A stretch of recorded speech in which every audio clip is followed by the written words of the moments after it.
as we are in the semifinal game here. Winner moves on to the championship game, and this game is against Weaver Truck and Auto and the Beam Center. I'm Gil Dominguez along with Jim Keck. Good afternoon, Jim. Good afternoon, Gil. Boy, you know, it's a real pleasure to be doing these games again. Well, we've had some great exciting games so far this afternoon, and our apologies for coming up a couple batters late here in the opening inning of this first game. The score is 0-0, but as is the tradition here, it seems to be at Litton Field, we have some technical difficulties immediately just before the game that needed our attention, but we are coming it to you now, bringing it to you live right here from Litton Field. And with 2 men on, there's a nice shot over there to left field, and that will score the first run of the game and put runners on the corners. That was Mindy Joyce. That was Mindy. She hit that real nice. Efren made a valiant effort to try and catch that on the fly, but just couldn't quite get there. And now the batter is Jim Lewis. Plays shortstop. He's batting left-handed right now. Runners on the corners, and there's a nice high fly out there to center field. Looks like it's going to be overhead all the way to the fence. Yep. John Flynn will score. Mindy's rounding second, going to third. And Jim Lewis will have a very easy stand-up double. He could have gone for 3 right there, Jim, had the runner not been in front of him. Right. That was the case, but as often the case in co-ed, you really have to make sure that you don't overrun the runner in front of you. Because, you know, typically the ladies just aren't quite as quick, but, you know, they're out there working hard. And next up is Kay Holcomb, left center fielder. She pops it up in the infield. Should be easily handled by Dale Smith, the shortstop of Weaver Truck and Auto. It's a beautiful afternoon here at Litton Field. Once again, the temperatures are a little on the warm side, but not too hot. And the players are all hot and tired, though. They've been here all day battling it out for this semifinal position. And that'll bring up Stephen Medlin. He'll bounce it back to the pitcher, who will make that easy underhand throw. Right. And that's the end of the first inning here. Good defense by Darren Chan. End of the first inning here with the score 2-0 in favor of the Beam Center. They go out to the early lead here, and that's really what you need to do, Jim, is get those runs every inning. Every inning. You've got to keep putting runs on the board, even if it's 1 run, 2 runs, it doesn't matter. The idea is to score every inning to keep your opponents under the gun of having to come up and score themselves. Now there's your score right there, 2-0 in favor of the Beam Center, with Weaver Truck and Auto coming up to bat in the bottom of the first inning. And we had a very exciting finish there in the last game, Jim. Wow. Weaver Truck and Auto had to come from behind in that last inning. I believe they were down 13-10, and they wound up winning that game 14-13. What a great comeback, and what a marvelous energy that gave Weaver Truck and Auto going into this game. They actually had to score 8 runs to win that game, and they came through and put a heck of a rally together and scored enough runs to win. It was quite a game. Just when we thought that it was going to be in this game, you can never assume that you're out. That's short. Oh. Nice recovery by Steve there.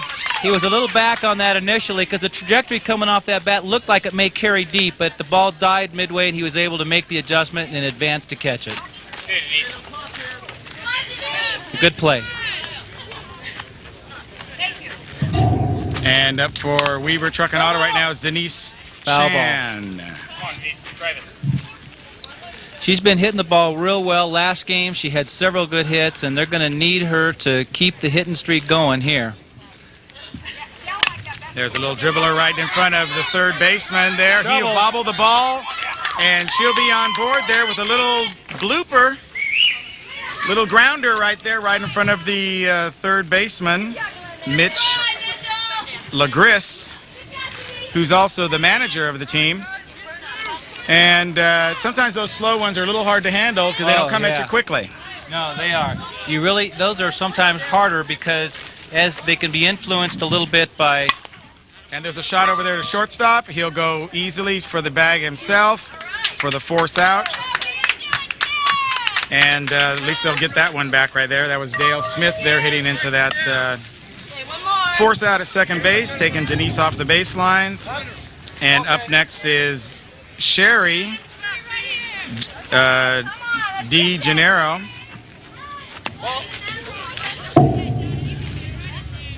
And she'll take a ball on that. Who are umpires here today? Well, we've got behind the plate, JR, Jim Rothenberger. There's a pop-up right there into the infield. Shortstop's calling it. And he'll call it in right there. Jim Lewis easily handling that pop-up. And they hold Weaver Truck and Auto to 0 runs here. We're complete with 1, and the score is 2-0, the Beam Center. Yep. And the field umpire is Kent Noy. Both very qualified umpires, been longtime umpires. Both are active players here in the league and well respected. So we should see a well umpired game. Now the new scoreboard that we're looking at right there is a beautiful asset here. They didn't have that the last time that we were here, but that shows you the minutes of the game remaining. We have 48 minutes remaining in this game. And, of course, since this is the semifinal game, we cannot end in a tie. We'll go to international rules and extra innings if it is tied at the end of regulation. That's a good point. And those international rules are always interesting. Okay, and up to bat first here in the bottom of the second inning is Julie Medlin. Yep. Julie Medlin, the first base. Been around the league a long time. Good batter. Good defense. And she'll pop it up to the shortstop, Dale Smith, who handles it easily.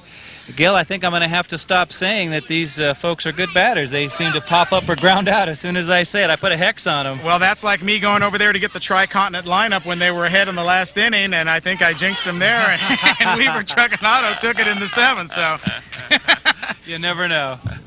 There's the media jinx. Oh, off his knee. Off his knee, and can't get the handle on it. Almost made a great recovery. Almost. That was the second baseman, Mike DeGennaro. Can't handle that viciously hit grounder off his arm there, it looks like. Yep. It skipped on him just a little bit, and he didn't have the glove quite down for that. Sandy Heileman go over there to retrieve the ball coming off of first base. Good heads-up play by her. And that'll bring up Nikki Legris, the catcher. She's batting in the number 10 position. Up the middle, could be trouble. There's a beautiful play there for second, and a double play.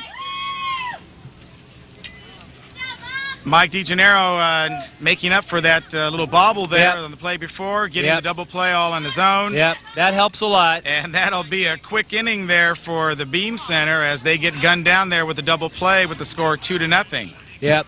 Those double plays, just like in the Major League, the double plays will take you out of an inning faster than anything else.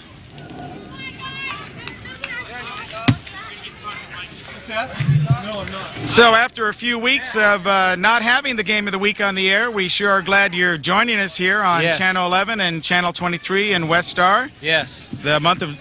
That's right. Welcome back. The show was off the air for a couple weeks as the sports was a little slow around here. We're waiting for the championship games here from Litton Field. We were able to show you the 4th of July parade, which I hope everybody enjoyed there. Got a nice response from the public down in Bear River and up here in the Grass Valley area. Always a good time, July the 4th. Up the middle, well hit. You hit the ball like that, you're going to score a lot of runs. And was that Dale Smith right there that hit that? We'll figure out. That was Ed Anderson. That was Ed Anderson. Okay. So this is Sandy Heileman coming up now. Our first baseman for Weaver Truck and Auto. And there's she reached for that one a little bit. Steve should get underneath. Popped it up there. Not a real strong strong hit there for her, but easy play there for our left center fielder. Right. Remember, both these teams have been playing all day, so they're both a little tired, and it's going to be a dominance of wills right here. Darren Chan now, line one's underneath the glove of the third baseman, and that'll put 2 men on.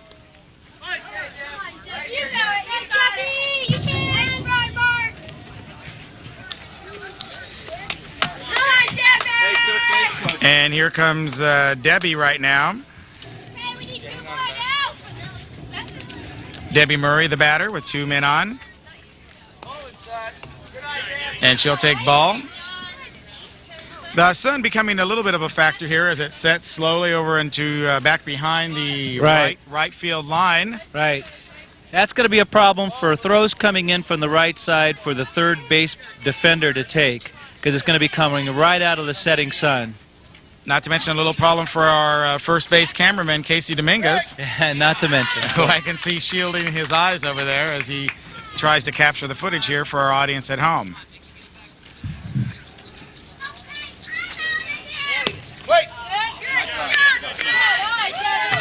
Okay, now that ball bounced on the plate, and that will send her over to first base, which will load the bases for the big man himself, Efren Ortiz.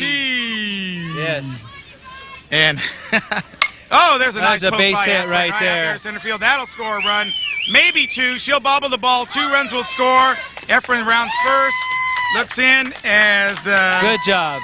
Debbie Murray scoots over to third base. Yep, good aggressive base running, and that play went according to plan right there. And Efren wanted his team to be in this game so they could finally be on the game of the week. I was talking to him earlier. Well, I know he's proud. There's a hit. Beautiful shot by Robin Smith right over the head of the third baseman. That'll score a run and advance Efren over to second base. And we've got a 3-2 ball game. Yep. Good fundamental offense going on right here. Putting some green on the ball, getting nice line drives, advancing the runners. That's what it takes. And that'll bring up Mike DeGennaro, second baseman. Get it down, Michael, get it down. With 2 men on, first and second. There's a hard hit between first and second base. That should score Efren. Efren motoring around third right there. Stops to pick up the bat. He'll score.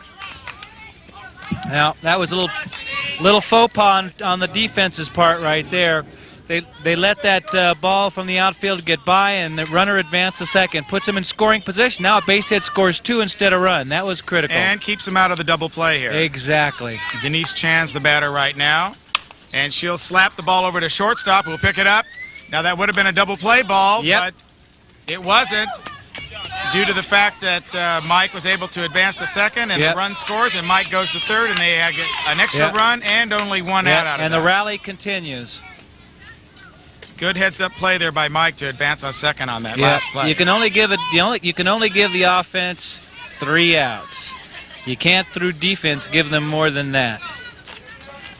Dale Smith, the batter, with Mike on first, third base.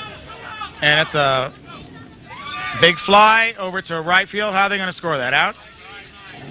Yeah, she had the ball there, but then dropped it when she started to throw. Yeah.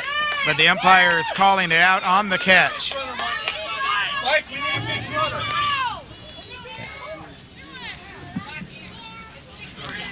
Okay, next up to bat is Sherry DeGennaro. And she'll pop it up to third base right there. Mark Ronsky hauls in that ball. Right. But not before the damage is done. Right. And Weaver, Truck and Auto, capitalizing on a couple of fielding indecisions, takes a 5-2 lead. Right. And we're glad to that you're here joining us on the Game of the Week, and we'd like to thank our underwriters that make this show possible. You know, we can't do this show without underwriters, and we'd like to thank the House of Print and Copy, one of the longtime underwriters of the Game of the Week, the House of Print and Copy, 11501 East Nevada City Highway, in the beautiful city of Grass Valley. The House of Print and Copy, supporting what we do here on the Game of the Week. And the Grass Valley Sign Company, makers of signs all around town. The Grass Valley Sign Company, another proud sponsor of athletics here in Nevada County. And the Little Red Schoolhouse Educational Supply Store.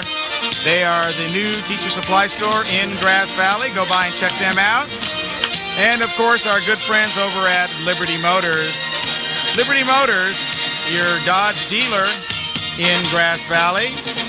600 Freeman Lane over by the Pine Creek Center. It's Liberty Motors.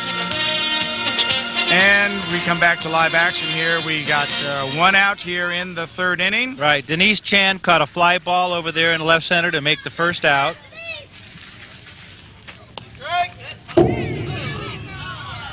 And so it's one down here in the third. Game moving by pretty quickly here, Jim. Yeah, so far it's had a good pace to it.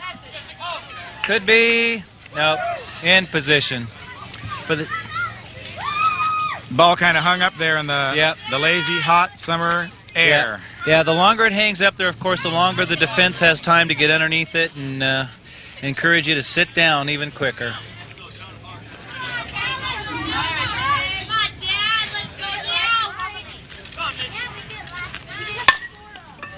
In the hole. Can he make the play? Oh, good job. Good job. That was Dale Smith. Yes. Making that play, ranging to his right-hand side to get that ball. Right. Some high fives for Dale as he comes in off the field on that one. And he was still able to gun him down there at first base and end the inning with no damage done. Now, see, there's a classic example where the defense didn't allow any more than the 3 outs. They got their 3 outs. They didn't make any errors, and that's going to stop the other team from offensively scoring too many runs.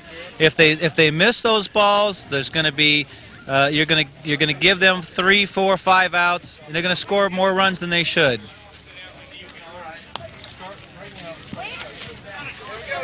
And now we go into the bottom of the third inning, and Weaver, Truck and Auto, carrying that momentum with them from the last game, has a 5-2 lead. And some nice technical directing by our man in the truck, Ben Palacio, today. And there's a nice slap over to shortstop by Dale Smith. Just clips him. Just clips him. But Jim Lewis has a gun at shortstop, and you don't want to be hitting it to him like that because he'll gun you down. Yep, no doubt. What a great afternoon for ball here at Litton Field.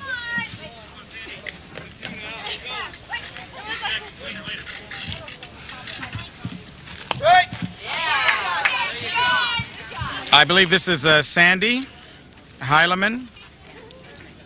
Okay. And strike 3. Anything close, you got to be swinging. And Sandy.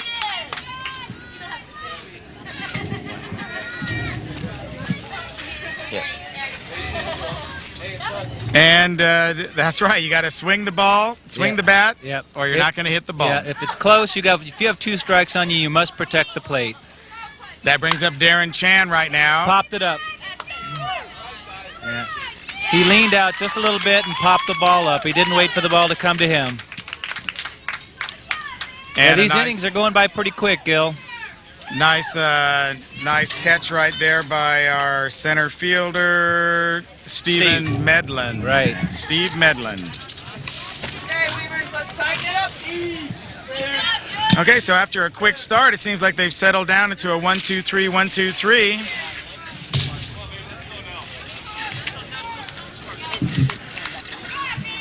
And at the end of 3 innings, we have the score of 5-2. 5-2. In favor of Weaver. Yes. Truck and Auto. Now, Weaver Truck and Auto, they've had a good season, actually, all season long, and this time around.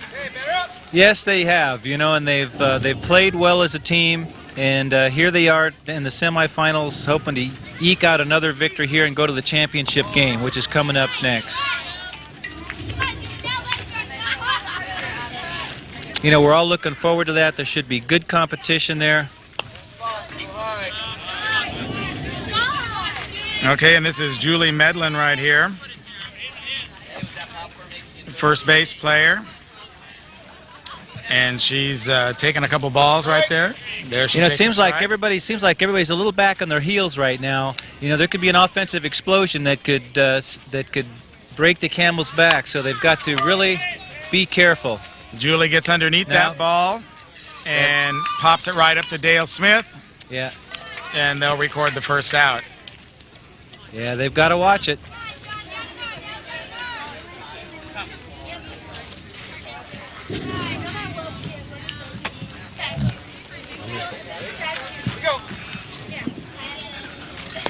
Put this on the other ear so you can hear.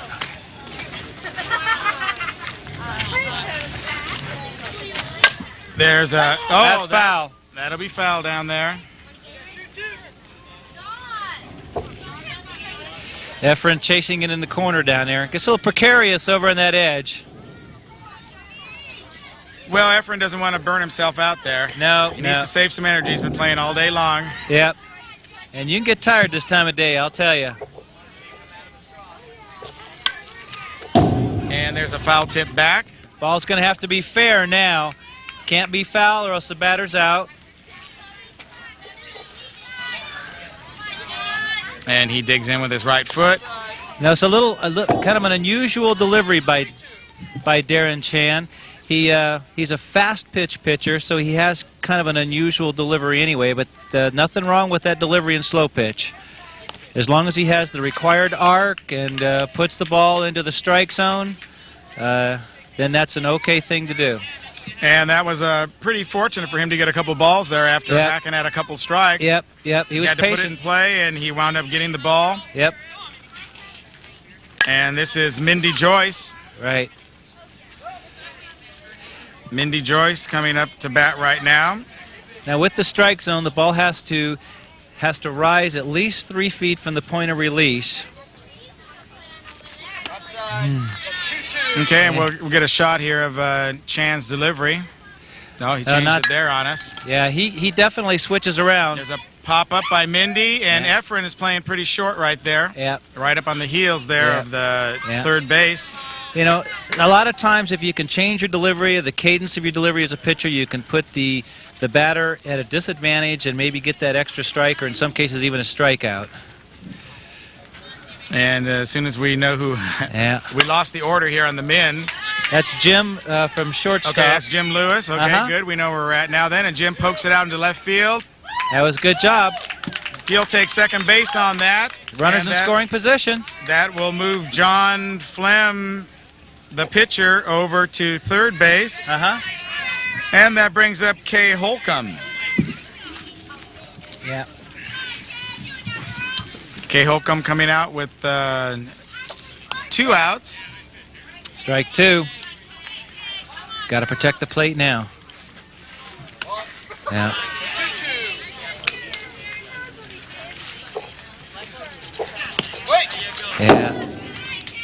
And Chan mixing up his deliveries there, which a good pitcher wants to do. Yes, he does. Just like in the Major League where you're trying to go in and out and up and down. Oh, there's a line drive shot caught by him, but the umpire ruled it not a catch, made him make the play over to first, and which he was able to do. And that side retired. Side retired. Kay Holcomb lining out. Now that was a pretty close call right there. It was a very close call. I know we saw maybe something different, but in any case, the umpire is the one who is in charge and making the calls out there. And under all conditions, you have to honor and respect that. That's what he's there for. We can always disagree, and respectful dissent as an umpire, to an umpire, is always accepted, but you got to give it to them. They're the ones who are getting paid to make the calls. And at the bottom of the 4th inning, we saw the score there, 5-2. Weaver, Truck and Auto, maintaining that little momentum that they had at the beginning of the game, and and holding on there, and they're coming up to bat here in the bottom of the 4th inning. Yeah, the game's a little flat right now, so I think each team on offense is trying to gain an edge offensively to get something going, because this score cannot hold up for very long. And Debbie Murray will be the first batter up here for Weaver, Truck and Auto. Everybody's milling about in the dugout now. They're starting to get the energy going. I can sense it. And there's a beautiful shot over to left, to the shortstop. Jim Lewis, who went to his left-hand side, picked it up and gunned her down. She did a good job of hitting. She hit the ball hard, on the ground, up the middle. Shortstop just made a great play on it. Efren, our umpire-in-chief here in Nevada County. Who does get to play occasionally. Oh, there it is. By See? Efren, right up the middle. Yeah. I see a little more pop on those bats right now. We may be seeing a rally in the making right here. That's just the spot where Efren hit it last time almost, except last time it was a line drive shot. This was a little bit more of a grounder right through the middle, though, which means that he's swinging the ball, swinging the bat fairly consistently and hitting it right over the plate. Right, and that's what you want to see. That brings up Robin Smith, who hits it over to left field, over the third baseman's head. There you go. Efren will be going over to second base. That puts 2 men on, and that brings up Mike DeGennaro. We got some excitement building over here in the Weaver dugout. I can see it. Well, you were predicting that, and I guess you got your ear to the dugout over there, Jim. Well, you know, hitting excitement has a certain flavor all its own, and it's infectious. Everybody gets the feeling they can get hits, and then off the glove. Off the glove there of Kay Holcomb. Efren will scoot around here, and he'll score. Yeah. They needed to say that's a case where they're giving them an extra out. That should have been an out. And really, when they finally get their 3 outs, because this one was not caught, you're really giving that team 4 outs this inning at least. Kay Holcomb unable to handle that fly ball there, right over there by the wall. As Dale Smith really gave it a ride. Sherry DeGennaro now pops up over to left field and one-handed out there by Billy Kerr. Another run will score, though, after they tag up. Yep. That's Denise Chan. Yeah, he advanced from second. You know, the cutoff should have come in from the outfield to third base. They had no chance at home. They should have prevented the runner from going to third from his spot at second. The catch from out in the field should have gone to third base and prevented that advance. So with Dale Smith on third, we have Ed Anderson coming up to bat right now.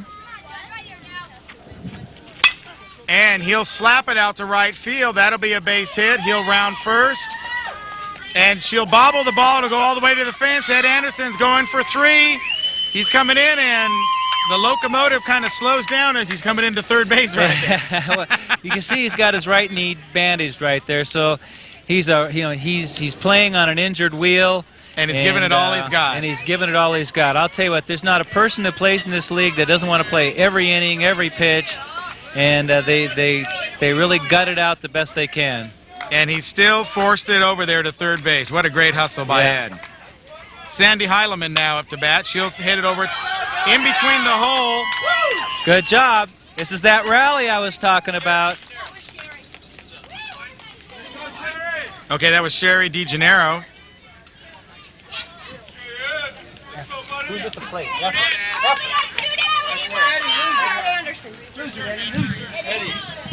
All right, Ed Anderson at the plate. And he'll hit it between the shortstop there. No play for him. As Sherry will round up around second. Ed Anderson on first. And now we have Sandy Heileman. As Weaver has taken a 4-2 lead here now, extending their lead. 9-2. 9-2, excuse me. That's okay. I need my glasses. There's another one up the middle. Up the center by Sandy. Yeah. Sherry unable to motor around from second, stuck on third. Right. And that will load bases. There's Sherry right there on third. She was unable to score on that hit. And that brings up a bases loaded situation. And Darren Chan's up at the plate. It's going to be interesting right here. Darren's got a good quick bat. Let's see what happens. Oh! Fair ball down the line. Right, that's going to clear the bases. That's going to clear the bases. Here comes Ed. Here comes Sandy rounding third. Sandy will come in the throw. She is safe. Darren Chan advancing to third. And it's a 3-run hit for Darren Chan. Yep. Number 3. Yep. The pitcher. Yep. Yep. What an inspirational hit for Weaver Truck and Auto. Yeah, that really is culminating what they've worked hard to do all this inning. That you could feel the excitement building, and right now they're all just happy. There's a ton of smiles over in the Weaver dugout. There's a hit by Debbie Murray. Oh, what An a acrobatic great grab by Steve. Steve Medlin coming up with a big grab there Big, to big, end big. the inning. Big grab. Now, you know, Now that might add a little momentum for the Beam Center, even though the Weaver Truck and Auto got a few runs right there, but to end it on a great catch like that could give them some momentum. Well, I'm sure they're hoping so. You know, right now they need to be running back to the dugout. And the score being 12-2, they should be coming back to the dugout, hustling in, getting their spirits up, and getting ready to hit the ball and run around those bases. Now, see, they scored probably 4 or 5 runs when there were 2 outs. That missed fly ball in that inning prolonged that rally, led to an additional couple of runs, and made it worse for them. That's what I'm talking about. When you let them have more than 3 outs an inning, it's hard to win games that way. And our first batter up here in the top of the 5th inning is going to be Steve Medlin, right? Yes, and ironically, the man who made the great grab to end the last half of the inning is coming up first. So many times that happens to be the case. It does. Well hit. That was pretty convincing over there at short. Steve knows he hit the ball hard, unfortunately, just right at the wrong person.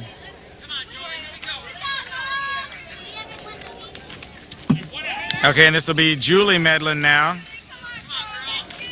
coming to bat. The Medlins batting 1 and 2 here in the inning. Swing and a miss. She's taking a big swing, though. She looks like she can do some damage with that ball. Oh, yeah.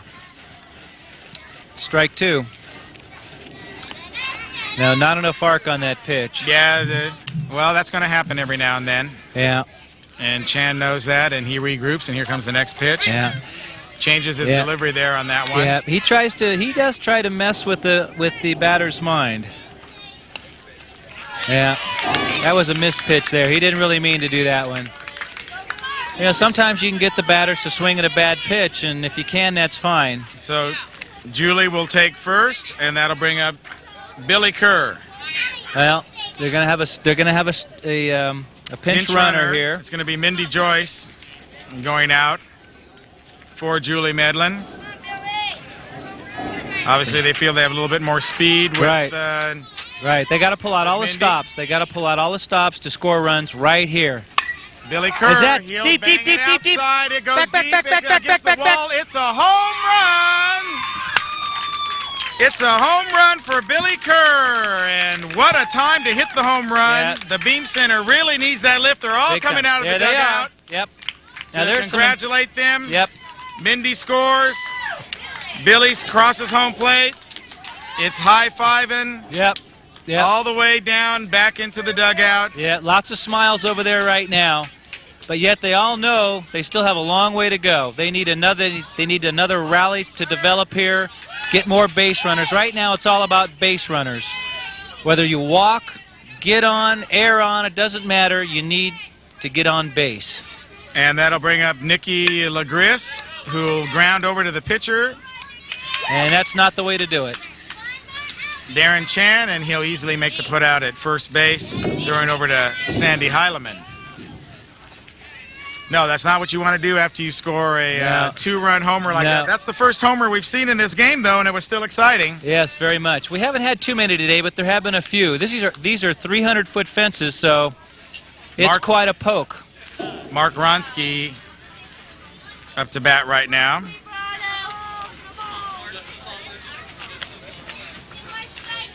We've got 2 outs in this inning.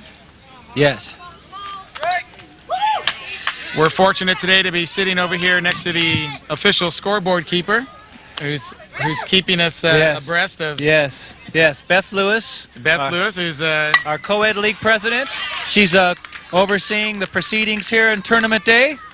Mark Ronsky able to poke it out to left field. Refren quickly brings it in to Dale Smith. Right. Able to hold Mark over to just a single on that. all the board of directors come by during tournament day. We have a really involved board of directors here in the Western Nevada County Slo-Pitch Softball Association. And Julie Holcomb, the batter right now, she'll foul it just over to the fence. That was probably catchable there. Well, yeah, you'd have to come in hard and dive and skin your knees. But there's the shot right back to Chan. And over to Heileman. Well, they did score. Yeah, they did score twice. So, I mean, to their credit, they haven't given up. But Beam is definitely going to have to come play some good defense here, get 3 up, 3 down, and be ready to come back next inning. Scoreboard shows it all, 12-4. We've got Weaver Truck and Auto over Beam Center. We're going to be coming into the 5th inning now, and what a game we have here for you. Thanks very much for joining us here in Litton Field for the Western Nevada County Slo-Pitch Softball Association Championship Co-Ed Playoffs right here. 2 runs, Mikey, that's all you need, buddy. This is Jim Keck. Along with Gil Dominguez. And welcoming everybody for tuning in. And if anybody out there, if you want to get involved, we have the hotline of 478-8040. Leave your name and number, and somebody will call you to play on a team. And we'll start the 5th inning. There they go. Efren Ortiz once again. There you go. Efren Ortiz going 3 for 3 in this game so far. Boy, he's a money player. You know, if I was that second baseman, I think I'd play Efren a little bit more towards second base there. Yeah. Try and cut off some of those hits. He's poking it the same way every time. You got to cut him off there and make him hit somewhere else, no doubt. There's Robin Smith now. She'll Should hit be over 2. to third. They'll force Efren and won't attempt the throw because Efren was coming in low and hard. Yeah. Well, Efren had sense enough to get down on that one. And Efren's carrying a load anytime he comes in at you at second base. Oh, boy. Oh, boy. We love Efren, though. We love him. Mike DeGennaro up to bat now. He'll slap it on the ground there. Oh, nice what a play. Beautiful job there by Jim Lewis. Good job. He is all arms and legs out there, Jim Lewis. Yes, he is. He must be about, what, 6'3", 6'4", maybe? Boy, if he's a foot. I'll tell you. He's got a long reach on him. Tossing the ball over to Julie Holcomb for the force out there. That had base hit written all over it. Right. And you know, fortunately, there's another base hit. Look at that. Weaver's serious in this. They really want to win this game, and they know they've got to put runs on the board to do it. I was just going to say the second baseman did a good job by being on second base to accept that great throw from Jim. There's Julie Holcomb there. You know, it's always assumed everybody's going to be where they are, but I'll tell you what, it takes a lot to keep your focus and understand what you're going to do depending on where the ball's hit.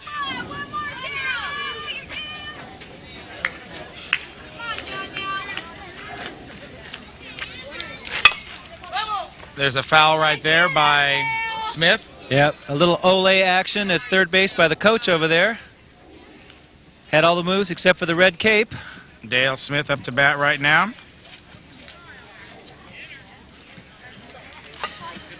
This is the Nevada County Game of the Week, the leader in sports television in Nevada County. We are back for our 2nd year of telecast coming up here at the end of August. We'll have our 1-year anniversary, and we're glad you'll be joining us down the right field line at Litton Field. And that'll go foul. Yeah, foul ball. Big foul ball. Any sponsors or underwriters interested in joining our telecast for our exciting 1998 football season, want to give us a call at 273-2206 or 265-5645.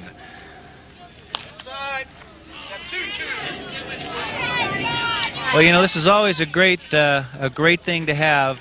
We've got community softball here.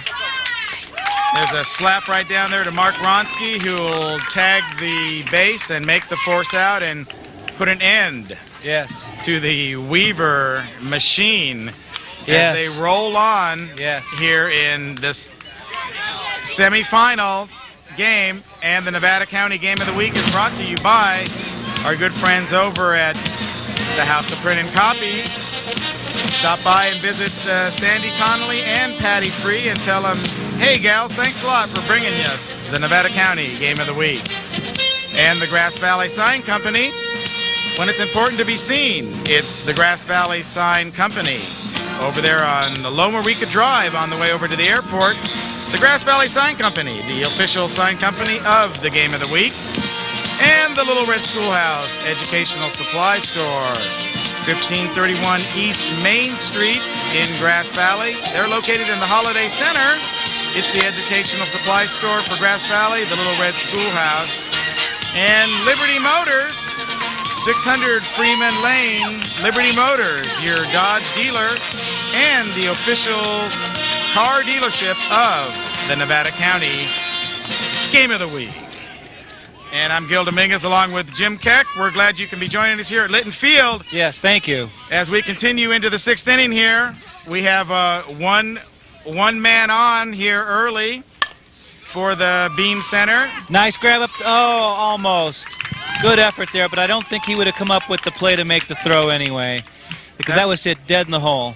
That was Mitch who hit that ball at the very beginning. Yes. He's now on second base. By Mindy Joyce. And that'll bring up John Flynn. Pitcher. John Flynn, the pitcher. That's correct.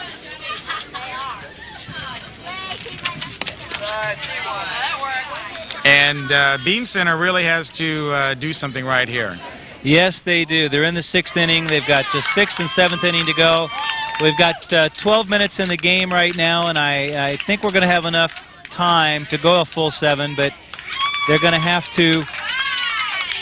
The reason the batter went to second base was because he walked without having a strike delivered by the pitcher. And in this co-ed league, you get to go to second, and then the female behind has her option of either hitting or going to first. In this case, she chose to go to first. And that's because with men on, that scored a run. Jim Lewis right there. Oh, he'll drop right in front of Efren there. Efren seemed to lose the ball there in the sun. 2 runs he'll score. The throw to third is way off base. Karamine around the backstop here all the way to first base. And that's a mistake right there, I think, by Mindy. Yeah. She should have scored on that play. Yeah, the ball was loose. Rolling slow enough, she could have ran right behind it. Yep. And at this point, you have nothing to lose. You really need to score those runs when you can. Yeah, she was a little apprehensive on that and a little uncertain, and so she played it safe there. But I think at that moment, considering your team's behind, you need to really get on it. And that'll bring Kay Holcomb to the plate. Couple runs scored right here. Yep. A rally right here. If they could put a couple more runs on this board, then you're definitely going to have a real game here, because you only have a 5-run difference right now with runners at second and third. Well, this is the dangerous spot for Weaver, because you don't want to be up by as many runs as they were. Bases are loaded now. Another walk. Look at the Beam Center dugout. Everybody's clapping. They're yelling. Steve Medlin, center fielder. He's a good hitter, too, so we'll see what happens here. This could be interesting. What I was saying, though, is that Weaver Truck and Auto doesn't want to get too complacent. They want to nail this thing down. Big time. Okay, there's a hit over there to second base. They'll go for a 2. They'll get the force at second. He'll fake the throw. And time is called. Yeah. Woo! That almost ended up being a wild scene. But fairly good defense. They got the 1 sure out, allowed the 1 run to score. Right now, Weaver needs outs. Jim Lewis right there on third base. He's waiting to come home. Uh-oh, base hit. There's a base hit there by Julie Medlin. Another run scores. That's Jim Lewis scoring right there. Yeah, you got to score a 12-9 here. And that'll bring up Big Billy Kerr, who blasted out the home run last time up. Weaver's looking a little nervous right now because they know they've got to stop this rally right here. Well, this is why the Western Nevada County Slo-Pitch Softball Association is such a great activity, because anybody can come from behind. Yes. It doesn't matter how deep you are. Right. Oh, there's well a shot hit. again by Billy. Back up the middle. Another run will score on that. Steve Medlin coming around. He'll score. And 12-10. at first. with Julie advancing over to second base. Yep. And we've got a 12-10 ball game, ladies and gentlemen. Yep. And just like that, the Beam Center has hit their way back into this ball game. Is not going to give up. That'll bring up Nikki Legris. This is getting exciting now. With 2 men on. Oh, there's a little foul ball. It's okay. She wanted that one back anyway. Yep. Second chance here.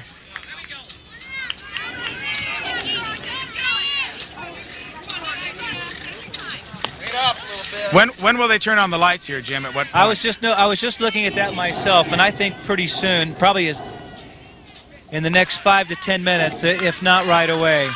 Is that set on a timer, or is that something that has to be done manually? No, it's a manual set. So one of the league officials will have to get in there and flip those lights on here pretty quick, because we have the championship game yet to go. And the shadows are getting pretty long out there. Yes. Well, there's a strikeout for the second out right there. That's the second strikeout we've seen today. And that'll bring up Mark Ronsky, third baseman. Mark Ronsky, he'll slap it over there to short. They'll go for the easy at second base. Force out at second base. Well, Mike DeGennaro.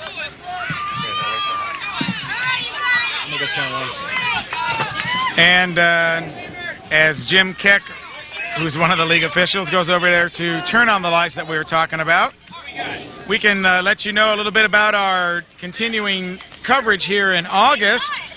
Next week on the Nevada County Game of the Week, we will be proud to bring you the Nevada County Fair swim meet that will be at the Penguins at the Nevada Union Pool.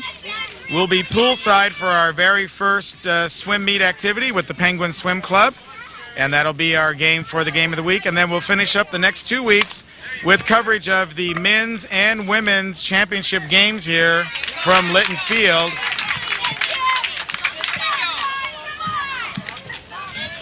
As Sherry DeGennaro makes it out right there. And that'll end up our August telecast, and then it'll bring us right into the Meet the Miners, Meet the Bruins scrimmage, which we'll be doing to the JV and the varsity, and that'll be coming to you from Nevada Union Field. And there's a hit right there by Ed Anderson. Yep. Nice hit up the middle, just a little too hard. Jim at shortstop couldn't quite get to it. Well, I know right now, even though Weaver's up by 2 runs, they really want to score some insurance runs right here, because Beam was hot last inning. If they come up with another hot inning right here, then Weaver could be in trouble. Sandy Heileman bouncing back to the pitcher. He'll spin around. He'll go for the force at second. Though over to first. Not in time. Not in time. Boy, that was a close one right there. Good running. Weaver Good dodged running. a bullet by not having a double play and having the inning out. Yeah. She hustled right down first base like she needed to do. Got a beautiful dusty sunset here. These teams kicking up a lot of dust. Best sunsets in Nevada County right here at Litton Field. In my opinion, of course. Darren Chant. No, they're quite beautiful. That's an opinion that's shared by a lot of people. Darren Chant. Deep. All the way to the wall. Home run. Darren Chan. Get a shot of him coming out of the Yep, everybody's out of Darren that Chan with the 2-run homer, bringing in Sandy Heileman. Good job. He really needed that one. Just what they needed. Here he comes on the home run trot. Number 3 pitcher, Darren Chan. Yeah, good job. That was a towering shot there, Yes, Jim. it was. Yes, it was. He stood and watched that ball because he didn't know if it was going to go fair or foul. That's right. With the overspin on the ball that it had, it could have curved foul, but it stayed fair for him. There's Jim Lewis making a rare bobble there at short. Yep. And then making a hurried throw. Yeah, he definitely wanted to field that cleanly and get that next out. Julie Medlin unable to handle that quick throw by Jim after the bobble. Yep. And that's just a lack of concentration right there. after Yeah. a home run to get a ball like that. Right. Well, Beam's by no means out of this game. They got to gather themselves, get themselves back together, and get some outs here so they can get up and score. Efren, oh, and there it is, just like we were saying. Yep. Cheat him over to the second base And side. he did. And Efren will hit it right to you. I'll tell you. Well, fortunately, Jim is as tall as he was because he had to reach up into the sky for that one. Look at that, and they're pointing to each other right now. Efren's pointing over to Jim because Yeah, that's- he knew that he was Yeah. going to hit it right over there. Well, there's... And you're right, as tall as Jim is, yeah. he had to stretch up at least, it was like a 10 feet off the ground at least. I didn't see his feet leave the ground. I don't know how high he can jump, but... Well, you put his arm up there, that's at least 10 feet because he's like, 6-something. Right. Well, they pointed at each other, and it was not as a challenging thing. There's a lot of respect. No. There's a lot of respect amongst the players No, here. he was saying good grab. Yep. A lot of recognition goes back and forth between these teams. And I think he was guarantee you. telling Efren, I know exactly where you're going to hit it. That's right. Good job. So Efren's going to have to put it at a different place next time up. That's right. Okay, and so we go to the top of 7 right now in a great game right here in the semifinals Right. between Beam Center and Weaver Truck and Auto. Right now. The score is 14-10, And- and this will be Beam Center's last opportunity here to do something. That is correct. That is correct. They had a really good inning last inning, scored several runs. They need 4 right now to stay in this game. And up right here will be Julie Martini. She needs to get on base Excuse me, somehow. Julie Mariani. Mariani. Don't mispronounce her name, I was told. Or she'll come over here. Oh, there's a little bobble there by Dale Smith, and that'll allow Julie to get on first base.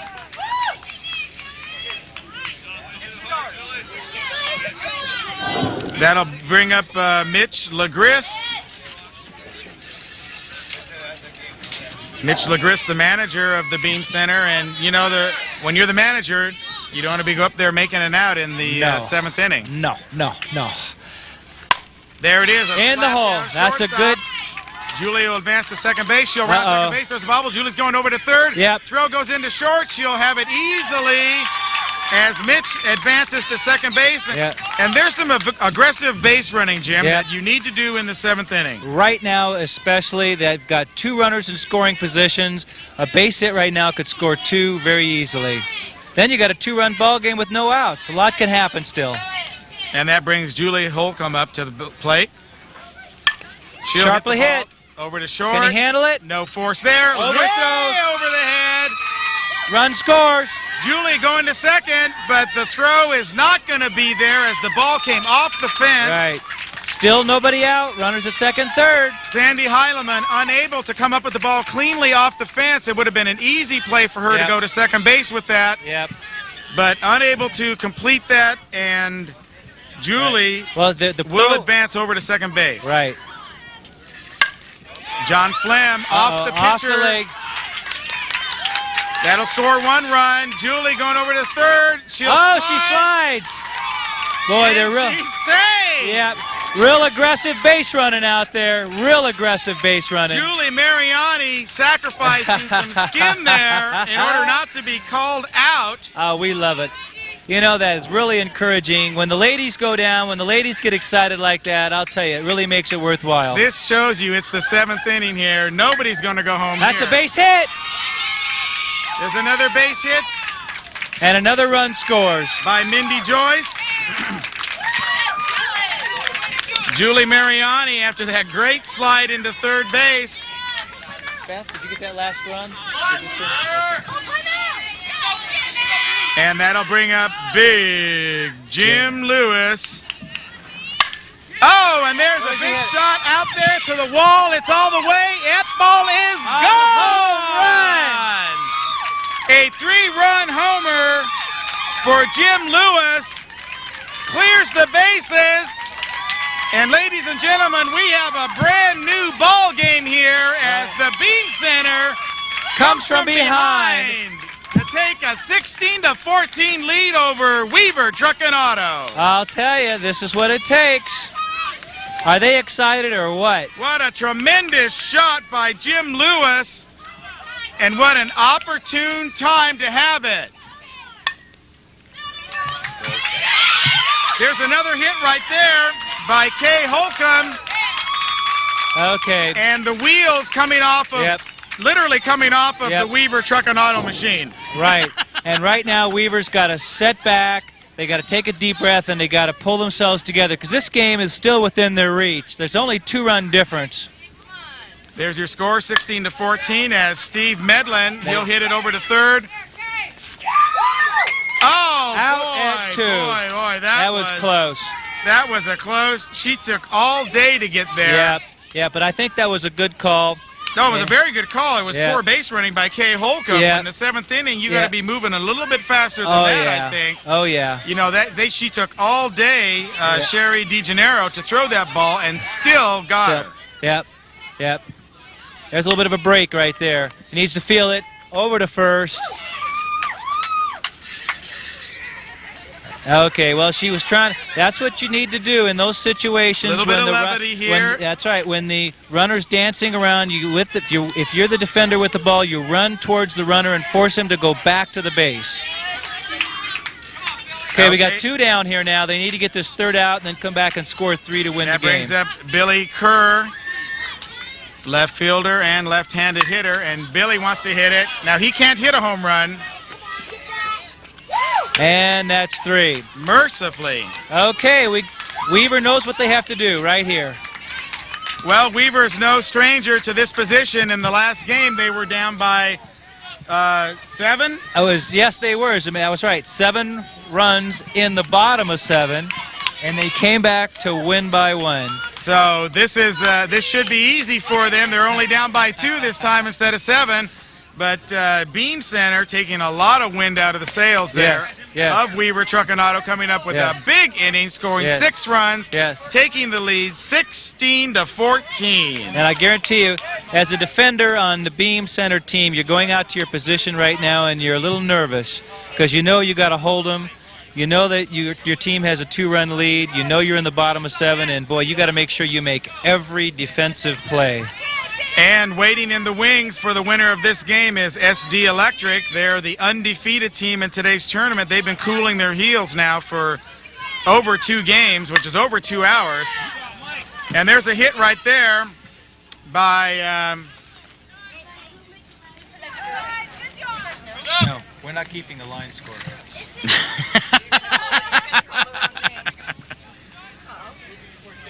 Efren made the last out on the last inning, so it should have been Robin Smith up, but I think Mike DeGennaro led off right there. Back out!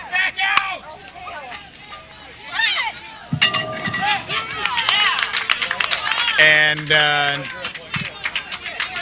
Boy, girl. That was Mike DeGennaro being forced out at second. Robin Smith. That was Sandy. Just a little bit of confusion here as we keep the lineup straight for the offense. Well, they're straightening it out, and we are certainly no authority here on the game of the week. No. Fortunately, we can't take any responsibility for that. No. We cover the games. We don't predict them we don't have the line score. That's right. That's right. But what an exciting game it is, and we're really glad that you're joining us here. And we hope everybody's enjoying the action here at Litton Field. Sharply hit. Up the middle, but it's a great stop. Safe at second base. What a great stop by Julie Holcomb, digging that ball out and pitching it over to Big Jim Lewis, who was able to make the force at second. But they didn't get him at first. Well, it was only by an eyelash. Yes, it was. Jim owns a gun over there at shortstop, and he gave it everything he had after that great play by Julie. Yeah. Kent Noy was right on top of it, though. His experience saw the runner was safe, and that was the call he made. A little unpopular by the defense, but that's understandable.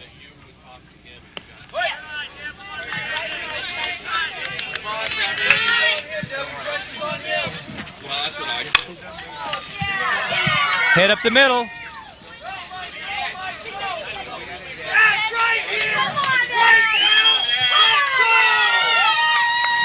Ed Anderson coming up here.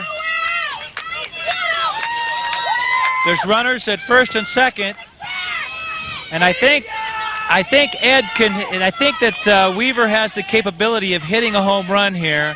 and right now would be the time to do it. A home run here wins this game. Base hit, should score 1.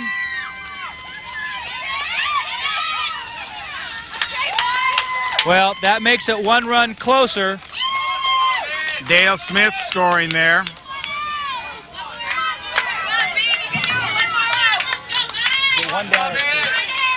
Sandy Heileman coming to bat.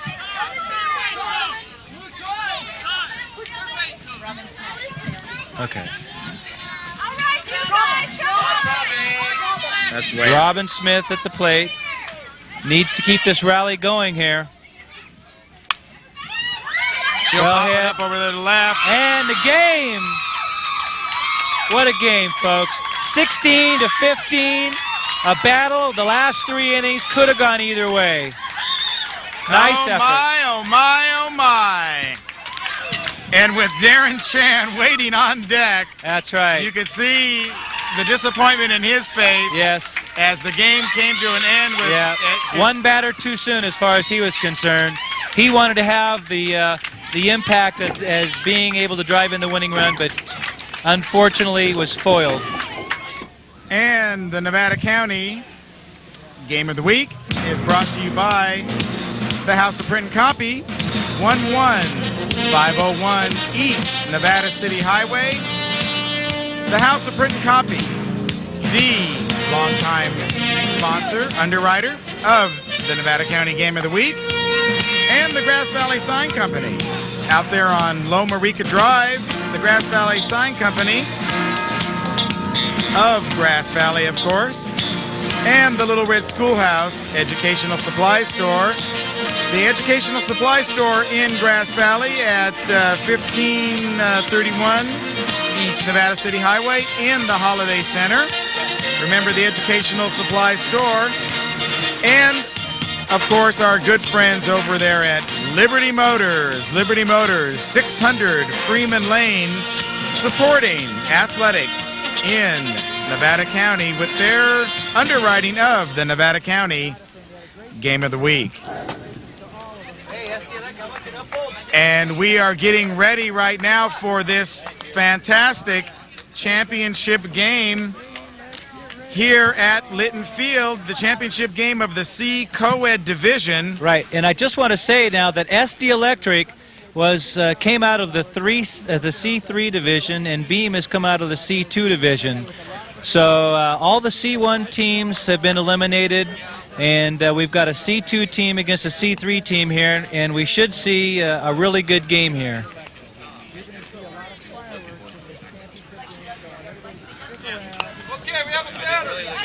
Okay, and we have a batter right now.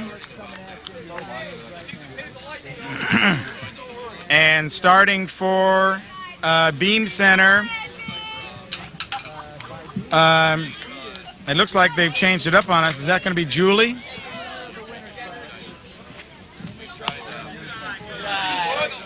Oh, okay, Peggy Beach. There we go. We're starting with SD Electric. The white shirt threw me off there for a second. Yeah. Peggy Beach will be starting. Yeah, they need to get things going early and often here, because Beam's going to be coming out swinging, I guarantee it. Oh, yeah. The long arms of the law out there at shortstop for Jimbo, eh? Well, we've seen what Jim Lewis can do in the last game, and you better hit it fast or high or low or something to get it past him. Yeah, if you're going to the left side, you better keep away from him, because that's not a good probability there. Jason Howe's up to bat now with one down in the top of the first inning. Jason's a good hitter. He makes good contact. I'm Gil Dominguez along with Jim Keck. This is the Nevada County Game of the Week championship game here from Litton Field. That's what you got to do. There's a shot right there past Jim. And he'll round first. Jason will, and he'll have a nice base hit there to maybe start a little rally here for SD Electric. The winner of the winner's bracket so far in today's tournament. That's quite an accomplishment to work your way through all the competition and not lose any games.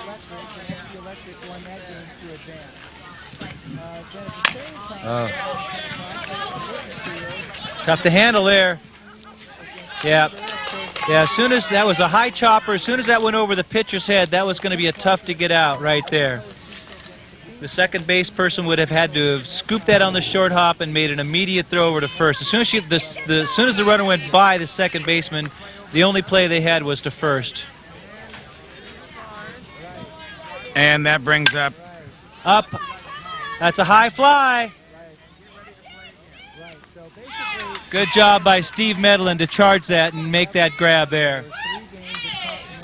Yeah, he had to take charge, call everybody off, and make sure after you've called everybody off to make the grab. And he does, and Dan Smur goes down with a fly out. Amy Binfield still on first base, and that brings up Chris Howes. Her first time up here in the telecast. And Chris delivers a shot right up the middle that would advance Jason. He's going to score a run here. And a real nice poke there by Chris Howes right up the center. Right up the middle there.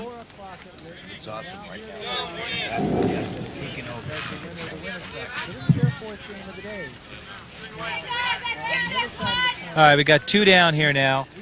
Steve is a great hitter. He's got solid line drive with gap power. He could go all the way over the fence here. He'll be waiting for a pitch he can drive. Steve Drew, the batter, and the owner of SD Electric. Oh, he pops it up. Yeah, not happy with that. Trouble. Ball's down.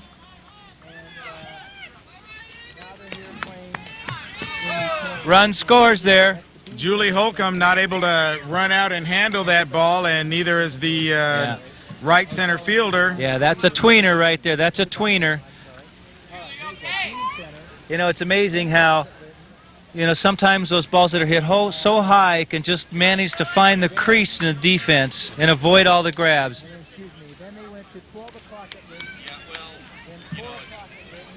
What a great night, or late afternoon, twilight, here at Litton Field.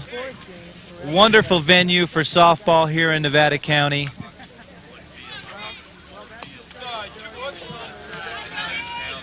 Okay, and this is Merlinda Anderson.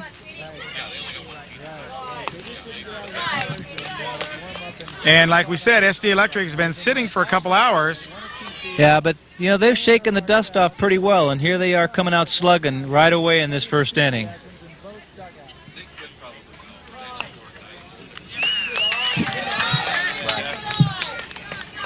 Draws the walk. Merlinda will advance to first base on the walk, sending Steve Drew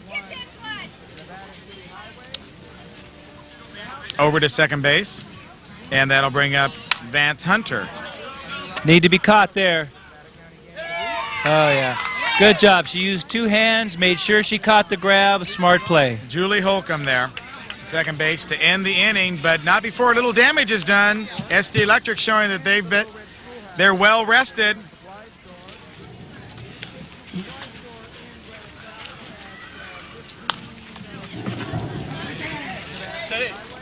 We've got Kent Noy umpiring behind the plate here with Jim Rothenberger, JR out on the field. Two experienced professionals making sure the game goes just right.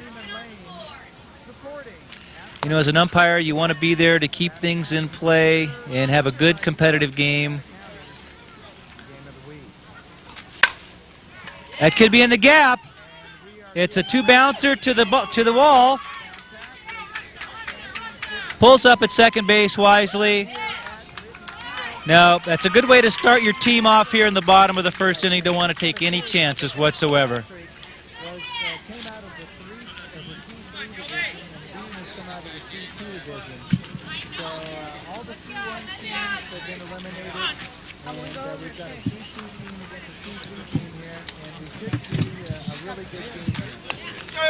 Strike two.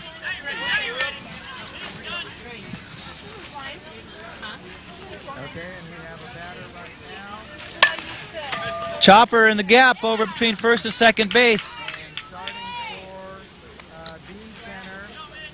All right, we've got runners at the corners now with nobody out.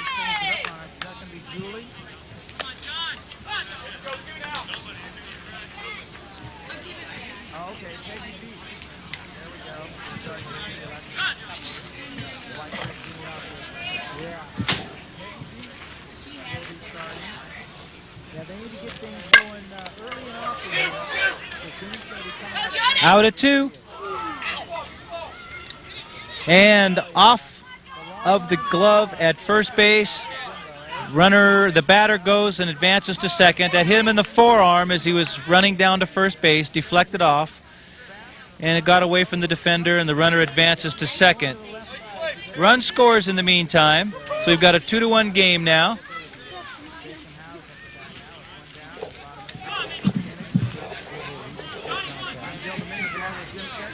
I think that brings up Mindy Joyce here. Is this the second inning or first inning? They must not have the right order. Here's the pitch. Hit to third. Holds the runner at second.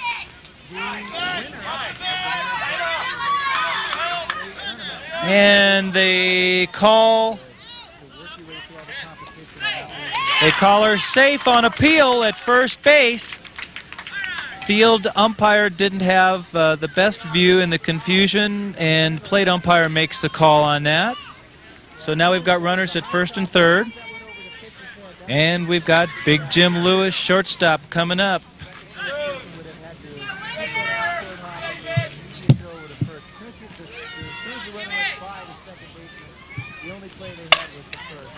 Back up the middle. Off the pitcher's glove. No one at second. She maintains her position on second base and is safe. Good job out there. She did. The way she came into that base at second, I thought she was going to overrun it, but she was able to keep that rear foot planted. Can I get a lineup from them? Here's the pitch.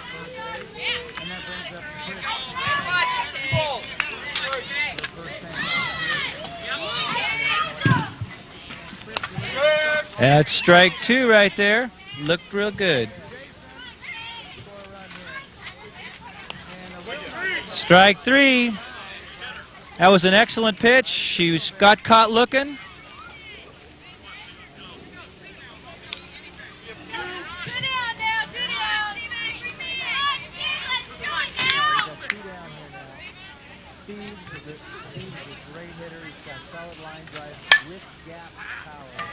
Well hit. That's deep, deep, deep. It's up against the fence. 2 runs are in. Steve comes around third, takes a look, and gets back safely, just in time. Good job. That scored a couple.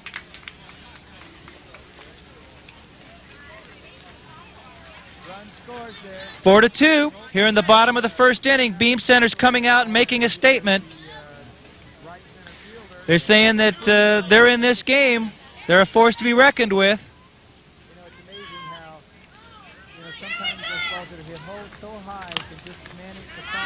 On the plate, Julie takes ball 2. It's pop-up. Should be handled. And caught. Good job. She got under that just in time. Would have been nice to see that other hand come up to ensure the catch, but the ball stayed in the glove and retired the side.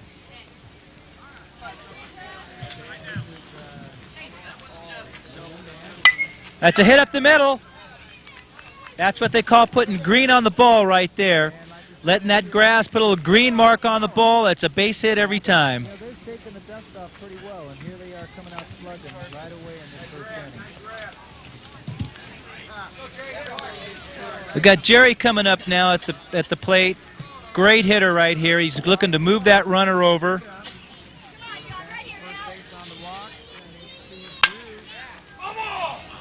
Foul ball. That's strike 2. How can I write anything? Good job. That's why I gave you that one.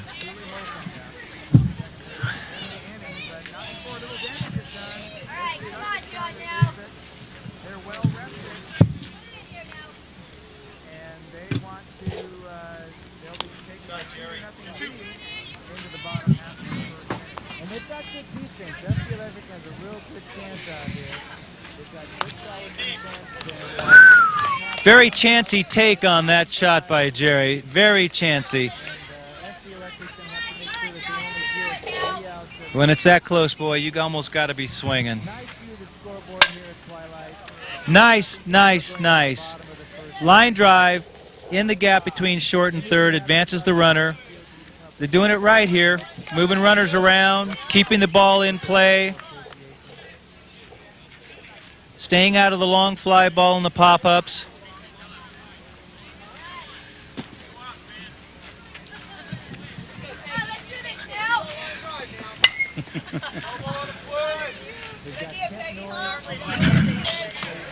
Welcoming back Gil Dominguez here. Thank you there, Jim. A couple technical difficulties we had to take care of real quick, but that's the way it is when you're the executive producer. Go to third for one. No.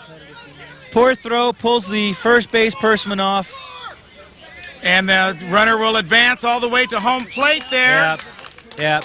And score another run. Yeah, an ill-advised throw there. It should have taken an extra split second to make sure of the throw. Who's this at bat? Here comes the lineup right here. They're making it up for us. Okay, and Jason Howes comes to bat now.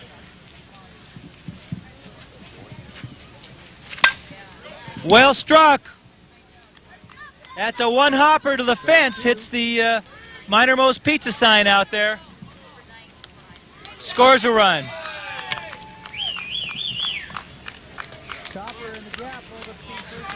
And that must be Peggy Beach scoring right there. Yes. That ties the game at 4 apiece here. We're having a regular slugfest right here. Both the heavyweights standing in the middle of the ring, wailing away on each other. As it should be in the championship game.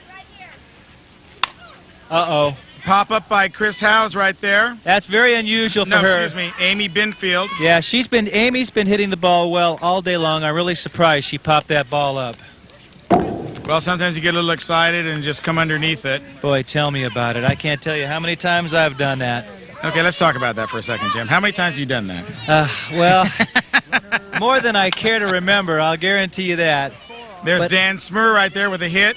But it's easy to do, you know. Over to big Jim Lewis, who guns him down. You know, the ball is a little out in front of the plate, and you lean out thinking you can put some meat on the ball, but you just get beyond your power zone, and the next thing you know, you're underneath it, you pop it up, and you're going, what was I thinking about? And we have a 4-4 score in the bottom of the second inning. This is Nevada County's leader in sports television. We are the Game of the Week. We are glad that you're joining us here on our stations, Channel 11 FCAT, and on West Star, Channel 23, down in Bear River. Every week, tune in to see us on Saturday night at 8 o'clock, again at midnight and 7 a.m., and the same program repeats on Wednesday. Well hit in the gap between first and second. Uh-oh.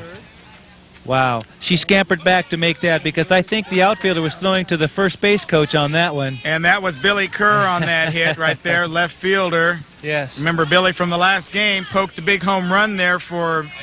This is Beam's lineup right here. This is not it. Is it?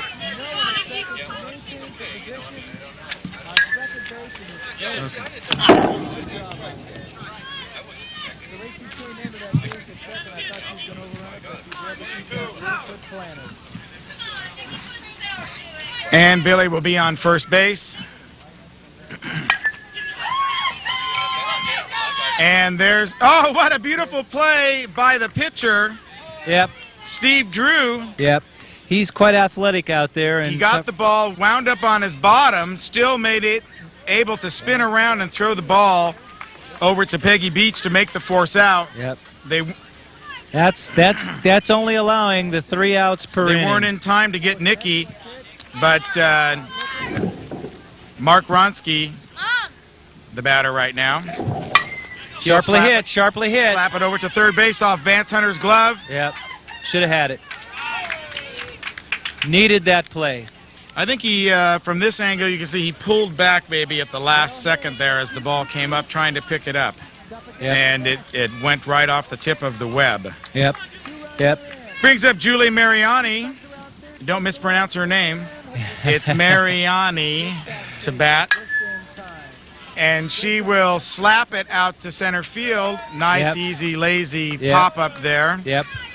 Yeah, she's fighting the lights a little bit, I noticed on that one, but she was able to fight them off enough to make that play. She needed Amy to get that. Binfield lining herself up underneath that ball and pulls it in very easily.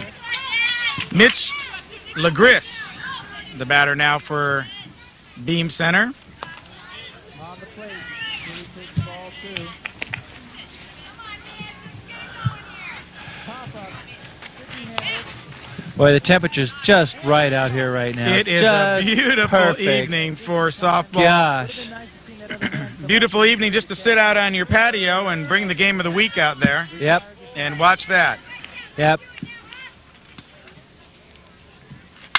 Well hit. Oh, what a hit by Mitch all the way out Oh, nice grab. there. But Dan Smurr Was playing him perfectly out there.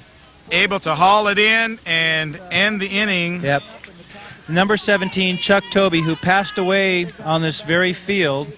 This scoreboard is dedicated to his honor as the kind of player that we all want to aspire to be. He's dedicated, and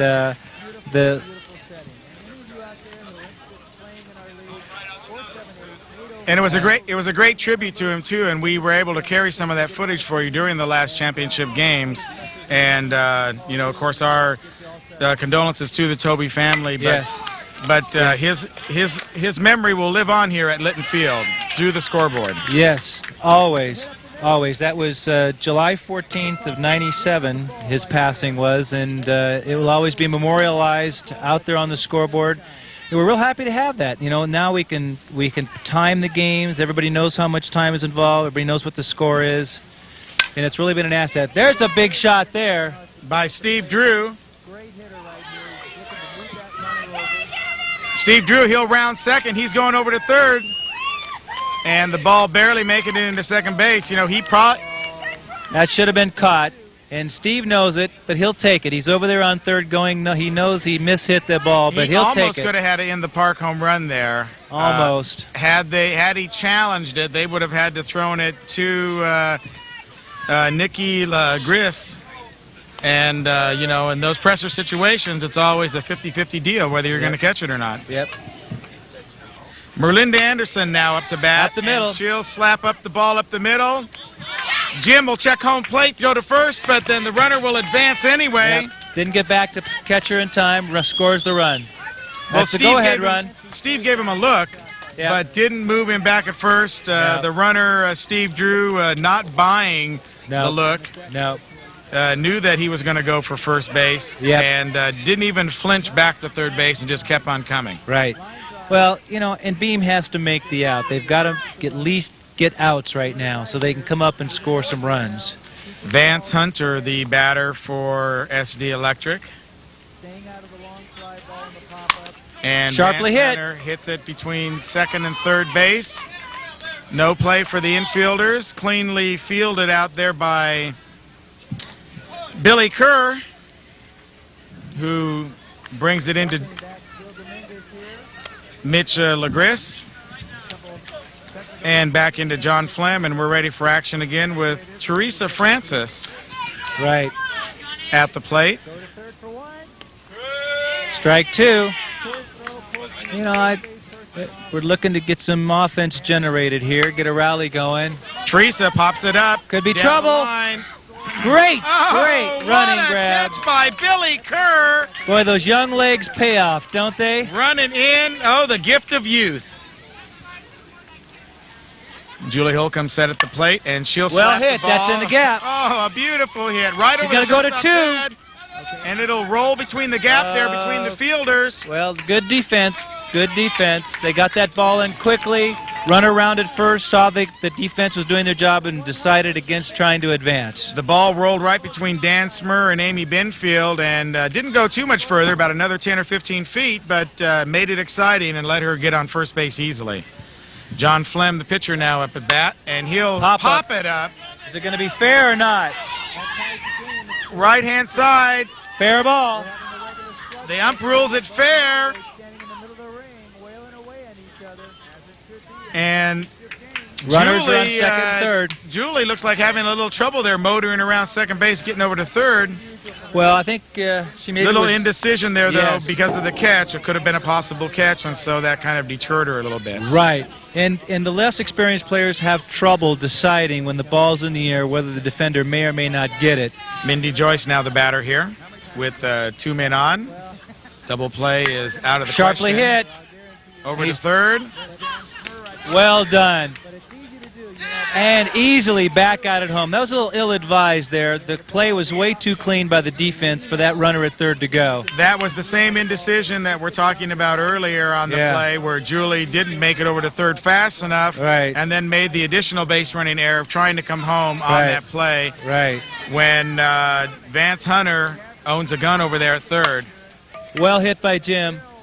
Oh, over the right fielder. Over the head of the right fielder. Merlinda Anderson. Run scores. Let's see about Jim. Is that going to be inside the Parker? It should have been, and it will be. Yes. Big Jim Lewis. Scores. Doesn't have to hit it over the fence. Yep. That was a throwing error. I think the outfielder, in my opinion, in that case, instead of throwing it to home, should have run with the ball towards home and give the runner reason to halt, not knowing what the defender with the ball was going to do. Kay Holcomb now the batter. The score is 6-5 here.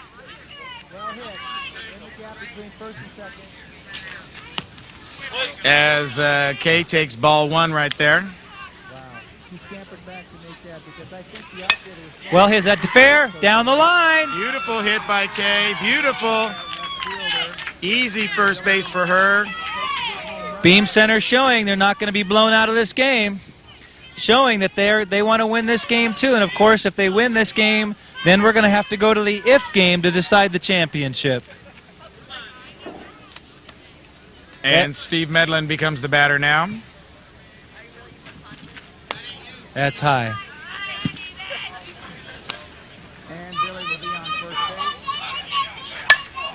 Little smash out there. Popped up, though. Yeah. Little too high, little too much time. Defense can get into camp underneath it, get out the hot dogs and the marshmallows, and wait for that ball to come down. Okay, and coming up, as they do so many times, the person that made the last out is the first up to bat, and Jerry Burt will be our batter. I like that because you're fresh with the adrenaline of making that last out. You come to the plate, and sometimes you can turn that into power. On deck is the always powerful Peggy Beach. Huh? Peggy Beach Branson. Uh-oh. All right, then. As often goes at this particular job, we get everybody's name wrong. No, we got most of them right today. There's Jerry Burt hitting a towering shot yes, up there. Boy, oh boy, right at the left fielder there. Right at Billy.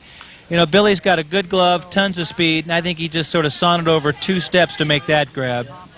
And here comes Miss Peggy Beach Branson up to the plate with 1 down here in the 4th inning. And SD Electric hanging on to a 1-run lead.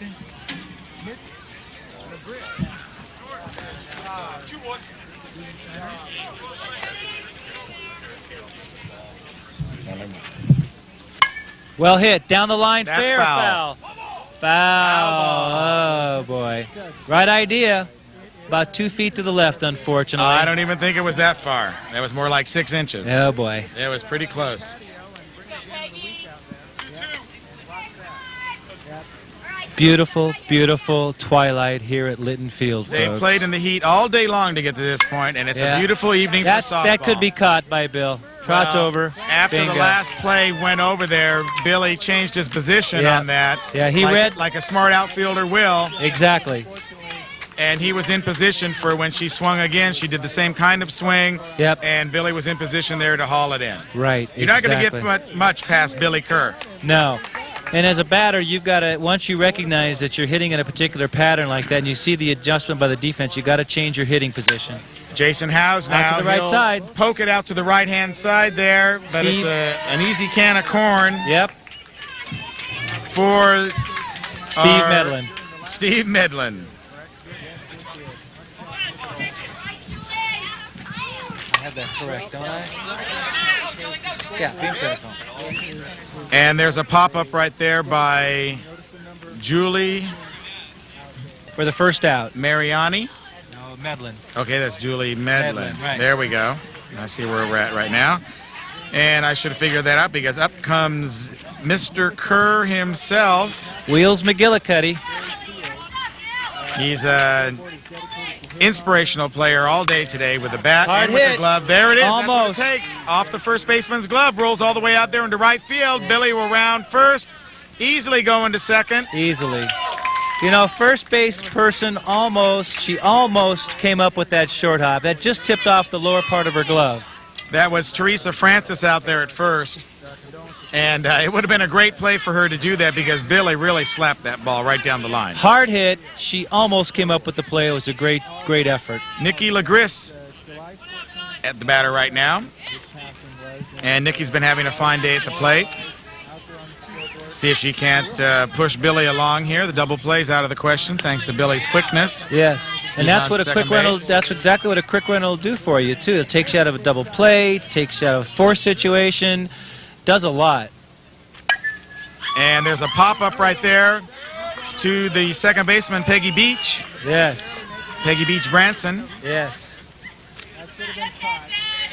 Let's have no confusion over that anymore. Oh boy, I'll tell She's you. not Peggy Beach. It's tough She's enough. Peggy Beach Branson.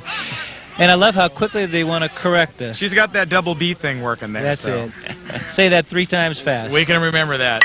Mark All right, cannon corn Ronsky. here. He'll pop He it waits. up out to the left fielder. Got the barbecue Dan going. Smurr. Marshmallows are down. Hot dogs are cooked.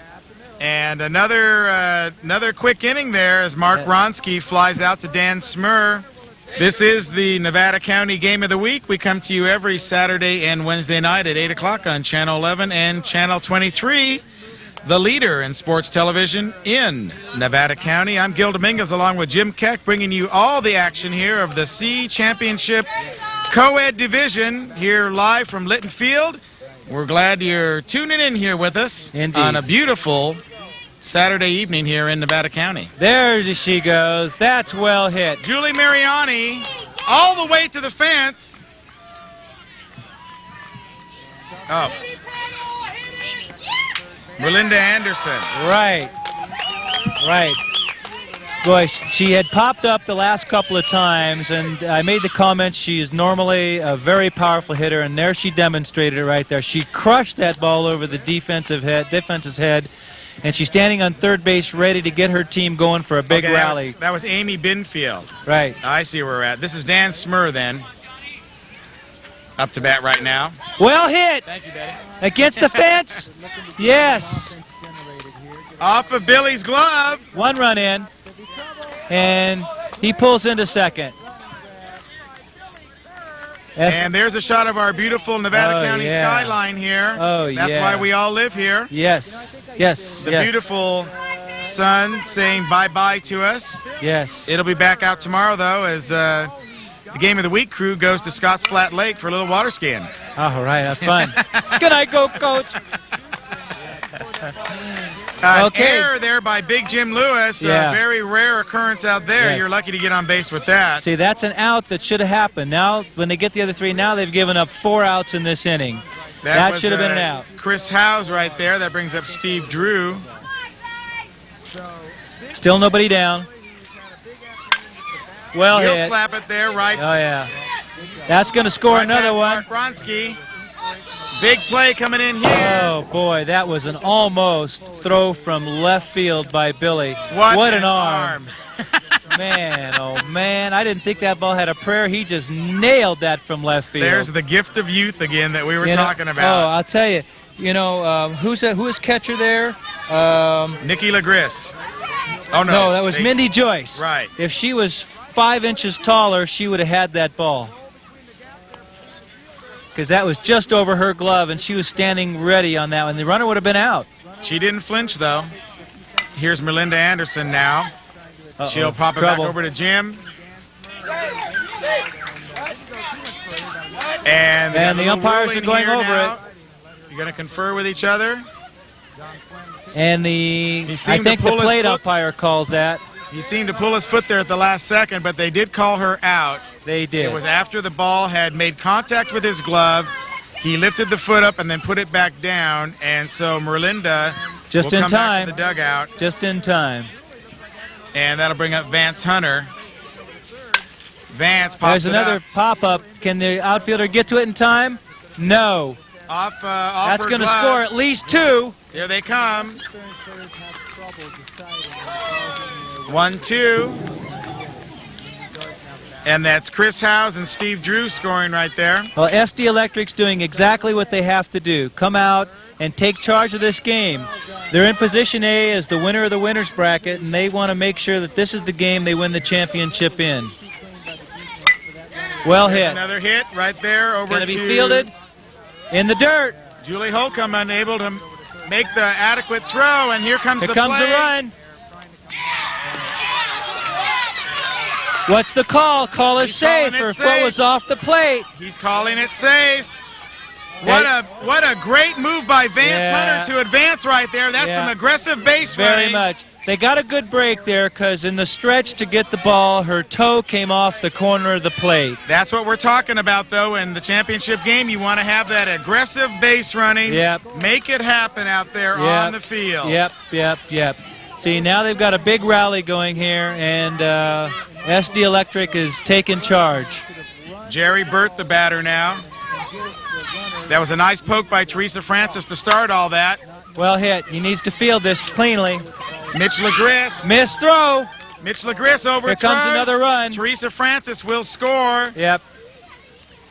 Yeah, right now Beam needs to take a deep breath, calm everybody down. They need to make these plays. They cannot afford wild throws. They cannot afford errant catches. They need to stop this rally right here.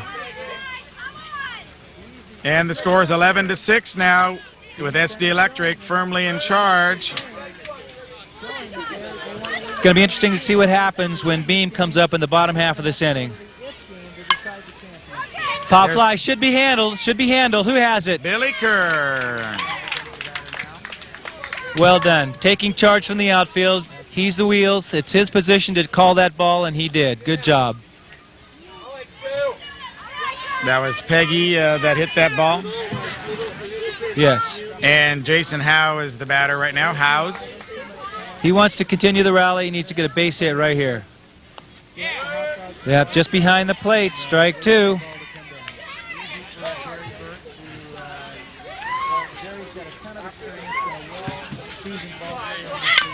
Chopper.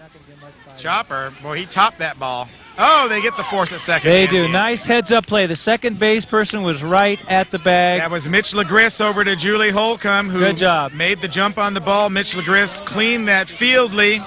This game is far, far, far from over. And coming up to bat first Big hop. is Julie Mariani, right? Julie Mariani. Mariani. Don't Yep. mispronounce my name. Yes. Mariani. That was a big hit right there and a very fortunate bounce for her because that was a otherwise fairly easy short hop and put out at first base. But instead, we got a runner at first, a potential rally building, and we're going to find out what's happening right now. Okay, well, let's see what Mitch LaGris can do right now. Uh-oh, can of corn. His team trailing. Oh, That'll can't bounce get to in, it. but good backup there. Good backup by Jerry Burt Yeah, coming over to give a hand. to Amy Binfield. Amy unable to catch that on the run in, but Jerry backing her up, so as the ball bounced, he caught it cleanly on the second bounce and brought it in. Yeah, held him to a base hit. Little tenseness on the defense part right now because they know they've got to get some outs. Julie Holcomb. Well Line hit. shot. Jerry. Oh, rare miss. Rare miss. He had it in It his gets side. by. More runners going around. Another Here we bad go. throw. Here comes Julie Mariani. Score there. Back over to Another third. Another thrown bad throw. Oh, boy. That is not good when the ball starts whipping around the infield like that. Picked up by Julie Medlin there on the bad throw, coming Not good at all. from Mitch Legris. Pitcher Steve is out there turning around to his teammates on the defense and calming them down. He's saying, calm down, play fundamentals. We need to make outs, outs, outs. And, of course, Beam Center on the other side going hits, hits, hits. There's a pop-up. Should be caught. And the runners will advance on the catch. 1 run scores there. That was John Flem with that pop-up. And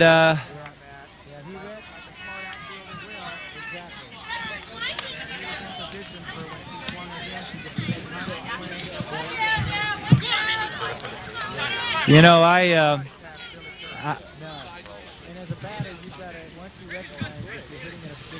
know, Gil, That was John Flem that made that pop-up, and that brings up Mindy Joyce. You know, after the first pitch is made, and I just wanted to make a comment. In my opinion, I thought the runner left early from second base. Well, that's foul. Fair ball. Oh, they fair called it ball. fair. Right over the corner of the bag. Right. They ruled that went right over the corner of the bag. And that ball was in fair territory and went right over the corner of the bag. And then on the other side of the bag, it went foul. And that's all it has to do. It only has to go over the corner of the bag in fair territory. Here comes Big Jim Lewis. We've seen him all day today. Hit, catch, run. Man does it all.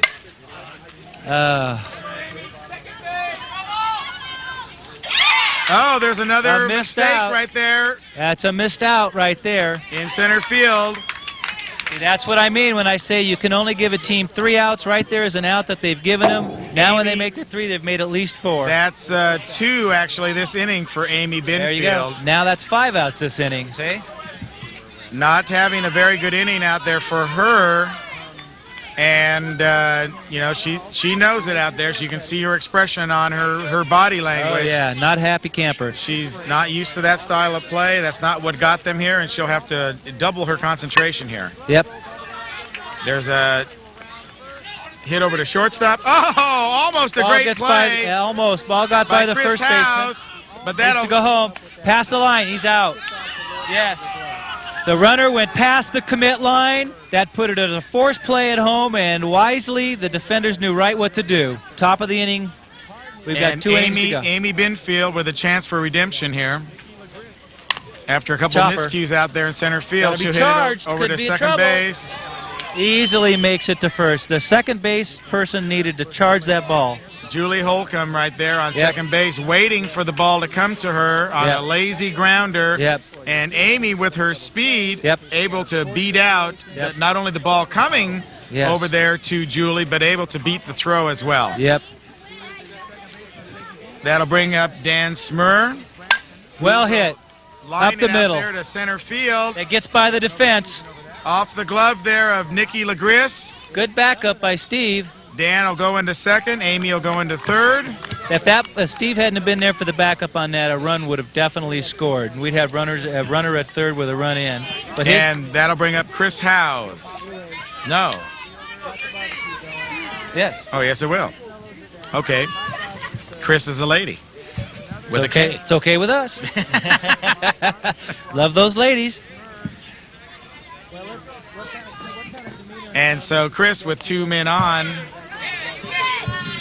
looks at a strike right there. She'll wait for her pitch. SD Electric ahead 11-9 right Chopper here. up the middle. Slap it back over to John Flem. We'll turn around. He'll gun it over to first base to Julie Medlin. Right. Notice he wisely looked back the runners, to make sure that they weren't going to be advancing, and then fired over to first. Well, I think Amy Binfield's a little too smart for that. She Yep. knew that with John catching the ball Yep. right there in the center of the infield, she had no chance to tag up None. or even advance. Yep. Steve Drew now the batter. Big batter here. This could be a crucial at bat. Here it is, up. Is it deep enough? Over at center field. It is against the wall. Home run! That's going to score 3. Steve Drew continues the onslaught Yep. No. for SD Electric and pushes the score now to 14-9 here in the 6th inning. What a big shot by Big Steve Drew. Steve's been hitting the ball well all year long. The manager and owner of SD Electric, showing him, leading him the way to the championship trophy. Yep. Merlinda Anderson now the batter as Beam Center tries to regroup there.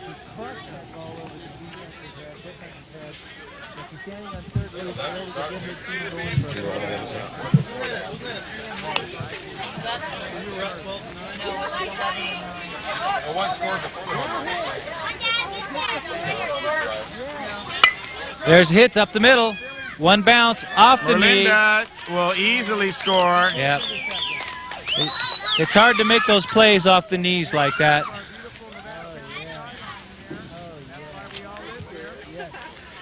And that'll bring up Vance Hunter. All right, Beam Center needs to regroup. There's a little bit of disappointment out there, but this game isn't over yet. Beam has a lot of offense power, and they need to regroup, play some defense, get 3 outs. And Vance will pop it up down the right-hand side. Out of play. And about 15, 20 feet past the fence. Kids scampering for the ball. Their prize for the night. They still get a free soda for that when they get that ball? And Vance Hunter taking a ball there.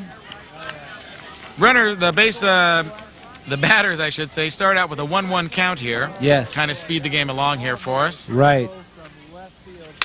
And there's a ground foul. That means that Vance will have to hit this one fair. He's at 2 That's foul correct. balls right now. That's correct. And it does definitely the 1-1 count does a lot offensively as a batter and defensively as a pitcher. As a batter, you've got to make sure your choice of pitches that you hit is good, but yet you can't take a chance either.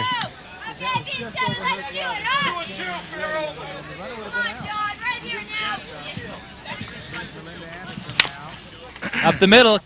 Over to Big Jim. He'll step on second. Good and job. First. There you Makes go. the double play himself. That's just what Beam needed right now. Nice double play there by Big Jim Lewis. Yep.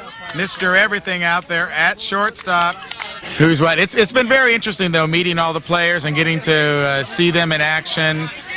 You know, we don't pretend to know everybody here. That's why we have Jim Keck with us, who knows most everybody. I'll tell you.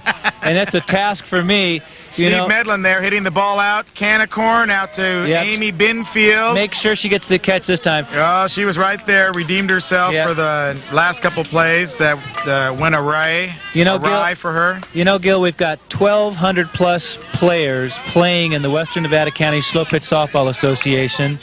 And it is a real task to try to remember everybody's name. There's no doubt. There are still people I play with whom... Julie Chopper Medlin out there. front. And the ball just under the glove of Teresa Francis on the throw from Steve Drew. Yeah, a little low on the throw. I wish he wants that throw back, no doubt. Well, he rushed it a little bit. He had plenty of time to gun her down and rushed it a little bit, went into the dirt. Right. Teresa was unable to come up with the ball, and Julie will advance to second base. And that brings up Mr. Kerr, who has had some big at-bats today already, and the Beam Center needs him right now. Down 14-9 here in the 6th inning.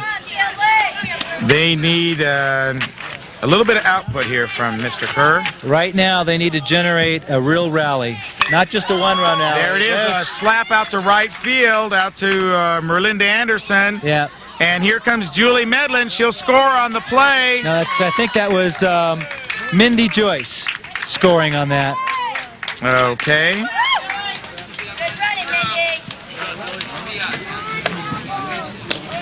pinch run for Julie. Yes, Mindy pinched run for Julie. Oh, okay. There and that's it was. what made that. All right, I didn't see the pinch runner. That's okay. Okay, here comes Nikki Legris now. So an RBI for Kerr as he advances to and is held at first base because he hit it to the right side. They threw the ball into second. Yep. Fast-paced game here in this championship game. All right, don't blink.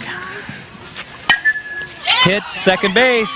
Needs to make this play. Right between the legs of Peggy Beach and Don't Branson. throw it away. Don't throw it away. Boy, oh boy. They've got to keep their head together out there on defense right now, or else they're gonna waste this lead that they have away. Nikki Legris, a sharp hit over to Peggy Beach Branson, who kind of gets tangled up on her ankles there, and that'll bring up Mark Ronsky. Runners at the corners. Mark Ronsky, as Beam Center shows new life here. Sharply hit. Need to make the play. Slap down to Vance Hunter. He'll get it. Gun him out. Throw to Safe home. at home. No good. But And that's the runner almost will not advance. that's almost okay. They at least got the out at first base. Well, that's the one they needed to get. Big time. Now they've got 2 down. They're 4 outs away from the championship. 1 out of getting out of this inning. Vance Hunter coming up with that big out right there at third base. Mm-hmm. Able to not only make the play, but remain calm and complete the throw. Big over to thing. Teresa Francis, who had to go low to get it, but still was right there. Yep, crucial. Next up is Julie Mariani. Yeah, a missed play on that one would have been almost a fiasco here. Julie set in the box. She'll Foul ball, down, foul ball. down the third base line. And send Dan Smurer out down into the corner. Chasing after that one as play is halted momentarily.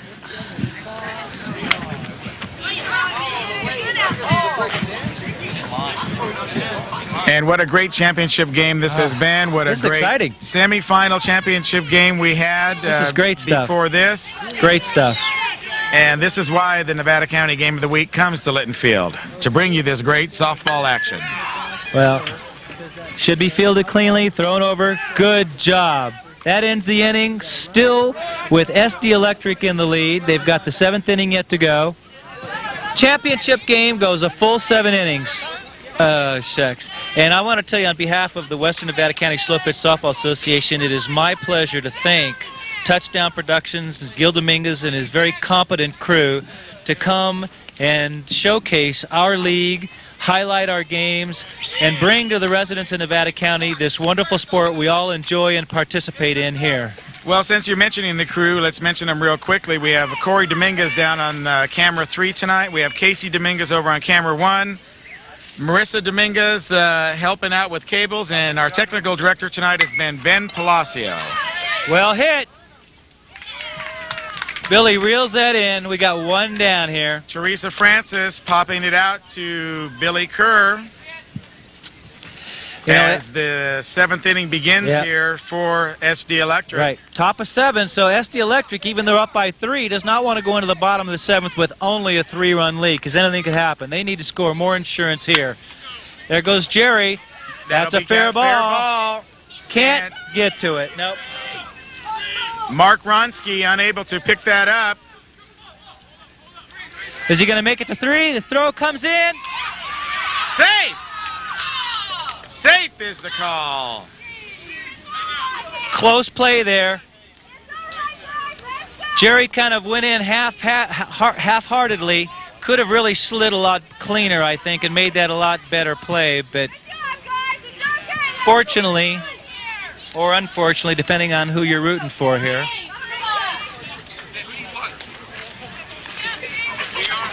needless to say, we've got only 1 down, runner at third, and Peggy Beach Branson up.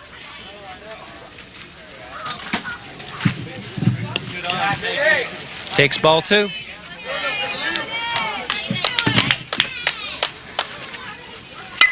Sharply hit. It's down. Come up cleanly.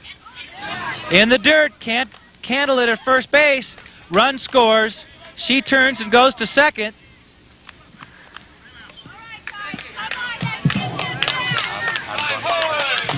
Beam needs to get a handle on their defense right now.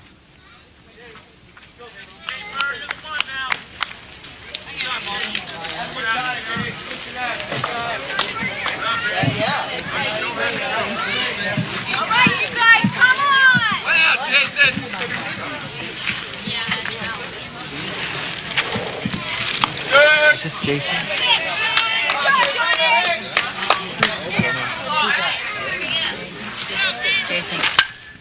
Jason hits it deep. Back. Billy camps under it. Makes the grab. Nice throw into third base to keep the runner from advancing from second. He was on the warning track for that one. Well hit, but not quite well enough. All right, we've got 2 down here.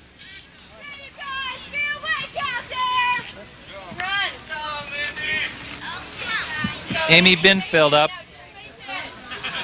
She can hit the ball very well. Is looking to put the hurt on it. She needs to score that run from second base. Well hit, but out to Steve Medlin. Camps under it. Makes the grab. Okay, here we go, folks. Bottom of the 7th inning coming up. A score of 15-11. SD Electric holding on to a slim 4-run lead. Beam Center is very, very capable of scoring 4, 5, 6 runs. Well, they only need 5 to win, 4 to tie. And so SD Electric cannot be complacent out here on defense. Gil, what do you think? Pretty exciting game, huh? I think I'm tired of all these technical problems happening here. And me having to get up and run. I'll tell you. You know who we're missing is one of our good technical people, and he's gone today at a wedding. Well, I'll tell you what, I am in total awe of the concerted effort that has to be accomplished here to put this game into production. Well, you know, it's a family affair, and Ben's part of our family, and, you know, we're just glad to bring it to the people of Nevada County. Pop up. Caught easily by the shortstop. We've got 1 down here, bottom of 7. Jason Howes easily handles that. SD Electric 2 outs away from bringing home the gold. Gets a big high five and a little chest slam there with Peggy Beach Branson as they celebrate that out. Yes. 1 down. Can't 2 celebrate. to go. Can't celebrate too early, but looks good. Well hit up the middle. Off the glove of Amy Binfield. She pounds her glove down on the ground in disgust, knowing... She was right on that like a cat, too. She was right there lining herself up and just came off the top of her webbing. Should be 2 out. But instead, it's only 1.